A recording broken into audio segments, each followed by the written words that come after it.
Are you currently waiting for the Lord to meet a specific need in your life? Maybe you're worried, discouraged, or even frustrated because the situation isn't working out in the way that you would like it to.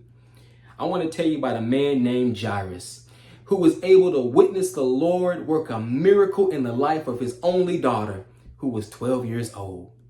Luke chapter 8, verse 54 says, "And he, Jesus, put them all out and took her by the hand and called, saying, Maid, arise. And her spirit came again, and she arose straightway, and he commanded to give her meat." Jesus raised Jairus' daughter from the dead. And Jairus was able to witness this because he did three things that you and I can apply to our lives today. Number one, he remained focused on the Lord. When Jairus first approached Jesus with this request to heal his daughter, who was approaching death at the time, he fell at his feet. And so this demonstrates humility. It takes humility and reverence for us to yield a request to the Lord, saying that, Lord, I can't do this on my own, but I need you. I need you to work a miracle in my life or someone else's life. And in Jairus' situation, he needed the Lord to work a miracle in the life of his daughter who was approaching death. And the Lord responded to his request by walking with him. The Lord was going to make her whole. And Jairus walked with the Lord until Jesus met that need. Jairus didn't allow his emotions. He didn't allow his feelings. He didn't allow what he thought or doubt to take his focus away from the Lord, but he simply remained committed until the Lord did what he'd asked him to. And so the second thing we learn from Jairus is that he took the attention off of himself. Because as Jesus and Jairus were walking and others, here comes this woman with an issue of blood.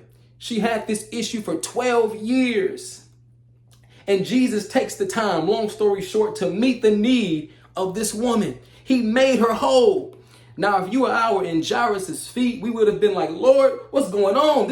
What about my need? What about my situation? What about my daughter? But Jesus was showing Jairus that just as he was able to meet the need of this woman who had this issue for 12 years, he could meet the need of Jairus' daughter who had been alive for 12 years. And that 12 and 12 means that our lives are connected. We're all human beings. We all have needs, but the one God is able to meet all of our needs. He's able to supply all of our need according to his riches and glory.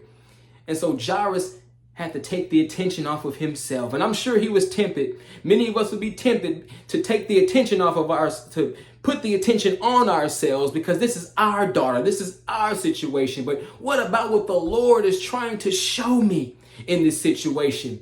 And the Lord was encouraging Jairus that he could meet his need as well. And so the third thing we learn from Jairus is that he responded in faith and not fear. Because just as Jesus had met the need of this woman with the issue of blood, here comes someone from Jairus' house saying, your daughter is now dead. Trouble not the master anymore. Leave the Lord alone because your daughter is dead. Your situation is dead. But Jesus turns to Jairus and says, "Fear not, believe only, and she shall be made whole." And we know that Jairus responded in faith and not fear because he kept walking with the Lord. Because Jairus chose to walk it out, he saw Jesus work it out. He saw Jesus say, "Maid, arise," and she was raised up. And so what do we do whenever fear comes knocking at our door? I love how it says, believe only.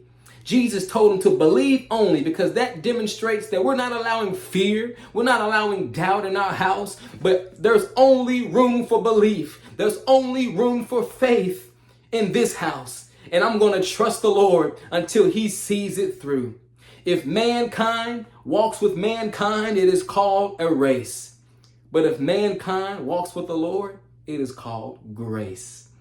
And so may the grace of the Lord empower us to see it all the way through until he works out that situation or need in our lives.